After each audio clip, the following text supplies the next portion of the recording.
Ayan, so, ano ba? Magto-tone tayo ulit ng buhok. Kasi, nire-bleach ko ulit yung parts dito. So, as you can see, parang nagputi na nga yung ibang parts eh. So, ito-tone ko lang siya para ano na siya talaga, Jack Frost white na siya. I mean, yung iba white naman na siya kasi na-tone ko na din naman yan. Gamit purple conditioner din. Pero yung ibang parts na medyo nag-yellow pa, gagamitan ko lang ng purple conditioner para hindi masyadong brassy tignan. So, wait lang. Daming, daming sections na naligaw. Yan. Good. Yan. So, nakatatlong bleaching sessions na yan. Kaya puting-puti na siya. So, yan.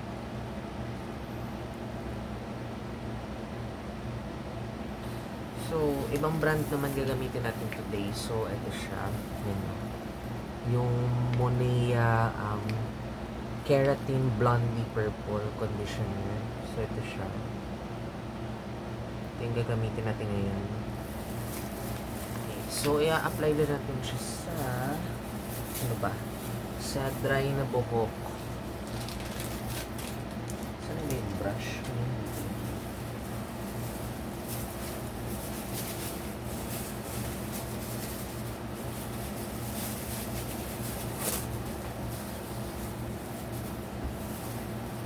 Wait lang, kukunin ko lang yung brush.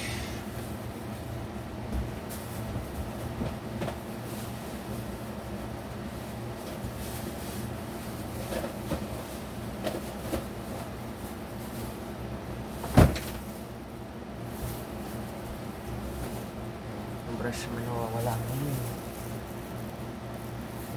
Ano ba yun? Wala. Ay, ito pala. Found it. Tiyan! So, kasi sa instructions, kailangan kasi naka-shampoo na yung buhok mo eh. Pero okay lang yan. Kaya ko siya i-apply ng direct ngayon. Kasi gusto ko magkaroon ng parang overtone effect. So, okay lang sa akin kung medyo mag-purple siya ng konti. Kasi pag kada wash naman, matatanggal din naman yun.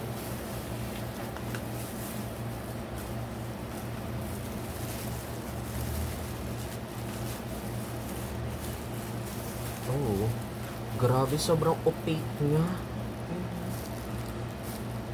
Ay, no, umulo. Ano, sobrang opaque niya, oh.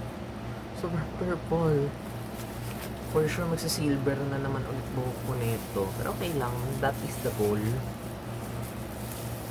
Ang bango, amoy pabango siya. Kasi yan sa Fusion, amoy laundry detergent. Ito naman, amoy pabango siya. Amoy Johnson's. Amoy pambatang pabango siya. And fair. Saka, nabibili siya sa Watson's. Kasi nakaraan, naghahanap ako nito sa department store ng South Mall. Eh, ang laki nung meron sila, nakabote. Eh, itong part lang naman yung blonde sa akin. Saka di naman ako magtatagal sa blonde. So, ang gagawin ko sa malaking bote na yun? Tipid tayo, okay. Kasi ito lang naman yung kailangan kong i-tone.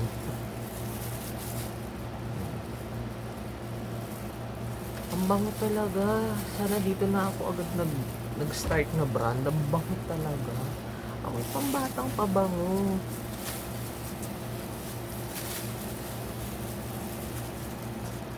Ang bango ah. Siguro ano ba? Patagal-tagal pa ako ulit bago tone. Kasi feel ko ang lakas ng ano nito eh. Nung effect nito, feel ko lang.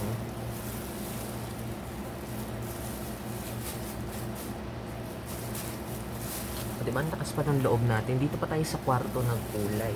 Pag talagang namantsahan ko yung bedsheet ko talaga. Iyak sa pagkuskus.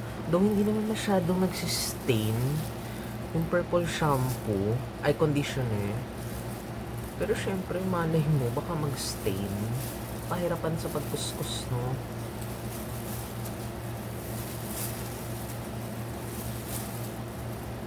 Okay. Ang bango talaga. Grabe no, hindi ako matigil sa pag-compliment nito. Ang bango kasi talaga, promise. Like no joke, super bango.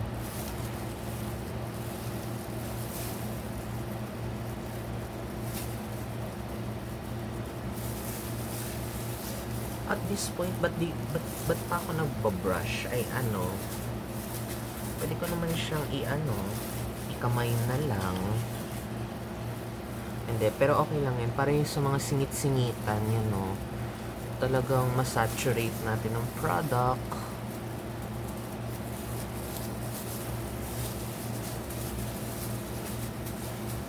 Kasi pwede rin naman to i-apply sa damp hair para hindi masyadong concentrated ganun. Kung hindi mo naman talaga bet na super na mag-iiwan siya ng purple stains. Kasi yung iba ayaw nila ng nag-iiwan ng purple stains. Ako okay lang naman. Kasi para ba hindi ako paulit-ulit nagtotone ng buhok. Kasi ang bilis lang din mag-yellow ng buhok ng blonde hair, lalo na kung hindi siya na-maintain ng maayos. Kasi alam mo naman, pag wala kang water filter dito sa Pilipinas, actually di lang sa Pilipinas, basta wala kang water filter, magi-green yung blonde hair mo, magi-green or magi-yellow, any of the two. Nalimutan ko explanation kung ba't nagi-green yung buhok hair. Pero naranasan ko yun na nag-swimming ako sa pool, tapos pag-ahon ko, partida di pa ako blonde nun like brown pa yung buhok ko nun, like hindi pa siya masyadong bleached. Pero nag-green talaga siya, parang lumot green yung kulay. Ewan ko kung bakit, parang naalala ko lang ang explanation ng is dahil sa mga minerals na nag-build up sa buhok mo, tapos na-absorb, ganong.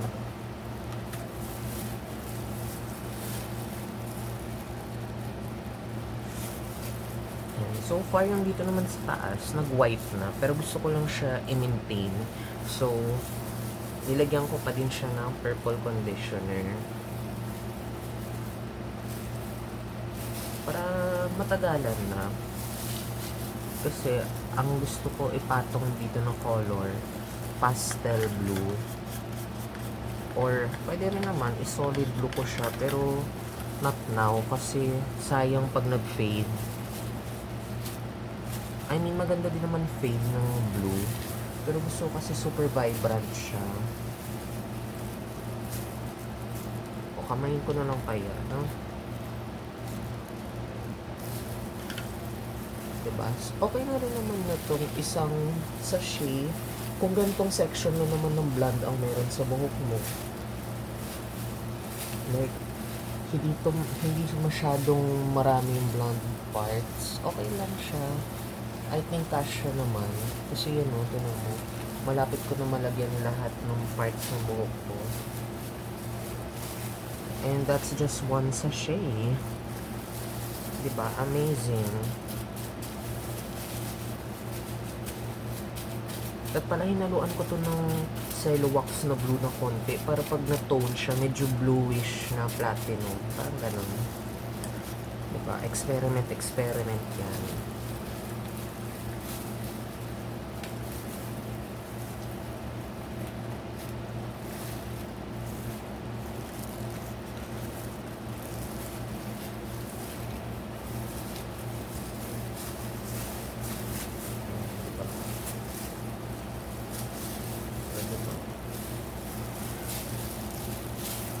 Medyo nag-aano na siya, nag-iiba na konti ng kulay, parang nagiging lilac na siya. Ganun. Pero ang bango talaga, amoy pabang pambata, amoy Johnson's. Di ko lang alam kung alin doon sa Johnson's na baby na pabango. Kasi gumagamit ako nung specific na pabango na yun. Hindi ko lang alam kung alin dun. Hindi ko alam kung yung blue ba or yung parang green.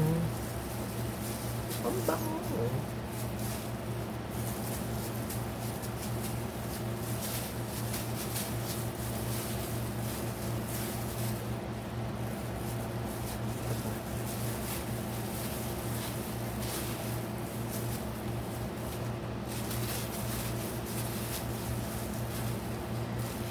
Hindi ako gumamit ng purple shampoo. Saka na lang yun. Saka na lang siguro yun.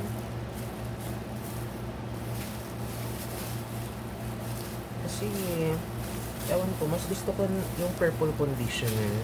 Para ano, kasi sabi daw nila na, ano, pag madalas ka mag-purple shampoo, nakakatuyo siya ng buhok. Siguro yun, pang isa din yun sa maintenance. Pero like, ano ba, tuwing once a week, twice, siguro ganun.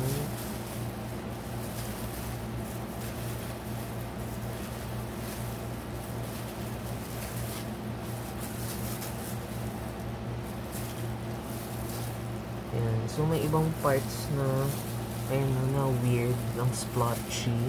Kasi, ano, nasama ko siya nung nagbi-bleach ako, nagre-re-bleach ako nung parts na medyo yellowish pa. Ayun, nasama yung, ano, yung once pa lang mabibleach. Yan, kaya may orange-orange tayo.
So, ang dami pang parts na kailangan pa i-saturate. Just a moment. In fair, na-cover niya naman most ng mga parts ng buhok ko. So, I'm impressed with this. Medyo ano lang siya, talagang super leaning on the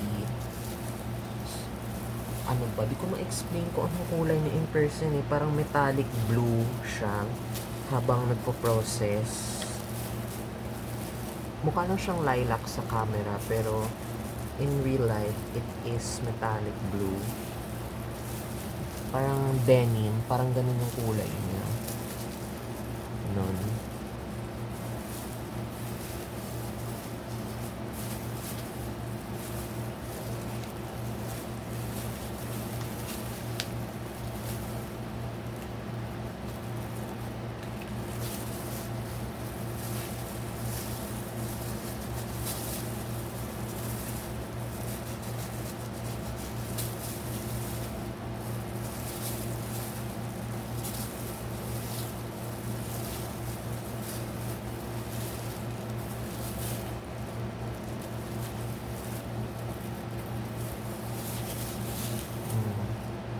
Diba? Ang ganda talaga.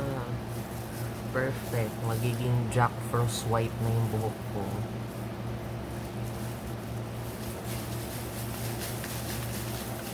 Ang bango talaga nung purple conditioner na to. Amoy pabango siya.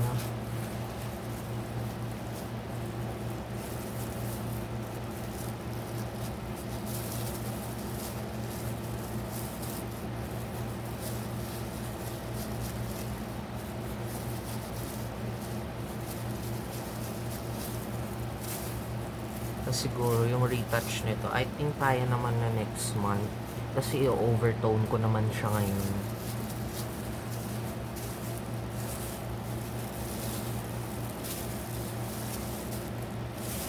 Yan. So, I believe saturated naman. Yan, no?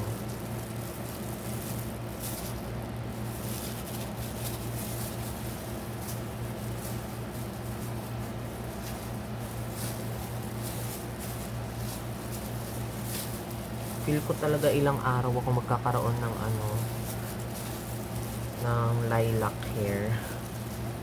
Yung parang katulad kay Jay sa Enhypen. Pero ganun din naman yung buhok ko nung nag-tone din ako. So, I'm living for that color too. Diba? Nakailang kulay tayo. Oh, ganda ha. I like it.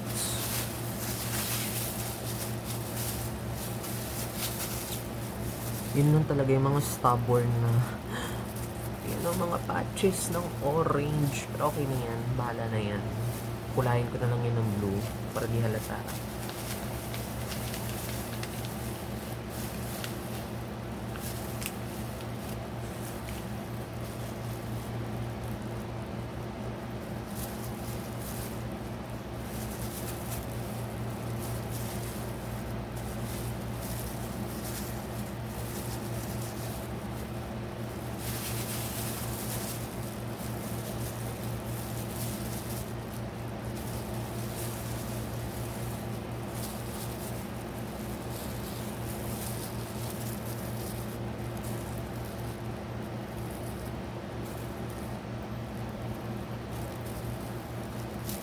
Diba?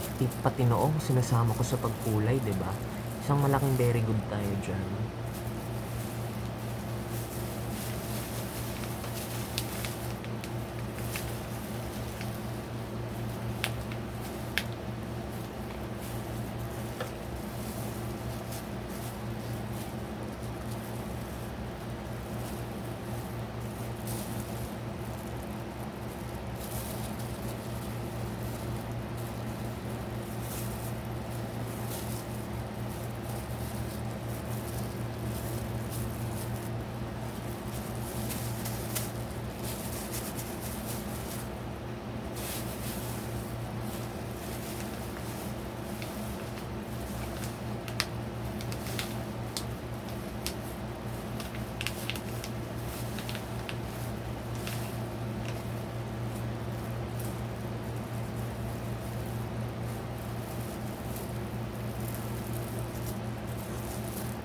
Oh my gosh, bakit may ganyan?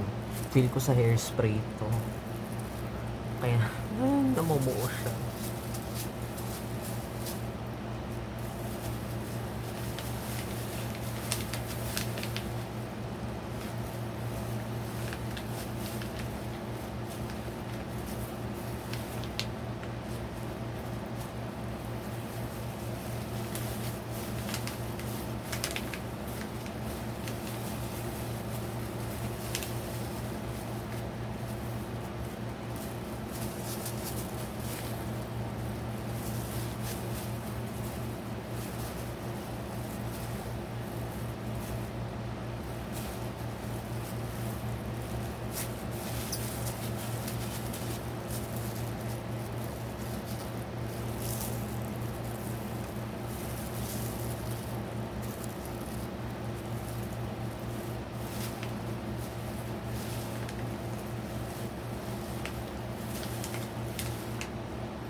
Okay, may konti pang matitira. Simutin natin siya.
think okay na. Nasaturate ko na mostly lahat.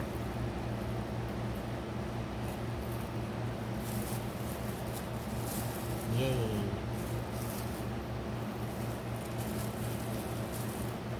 Cute. Mag-aamoy pabango na naman ulit yung buhok ko for another few days. For another few days. Ano daw? Basta mag-aamoy pabango na pang-baby ulit yung buhok ko. Ang ganda kasi ng ganong feeling na amoy, parang salon fresh yung buhok mo.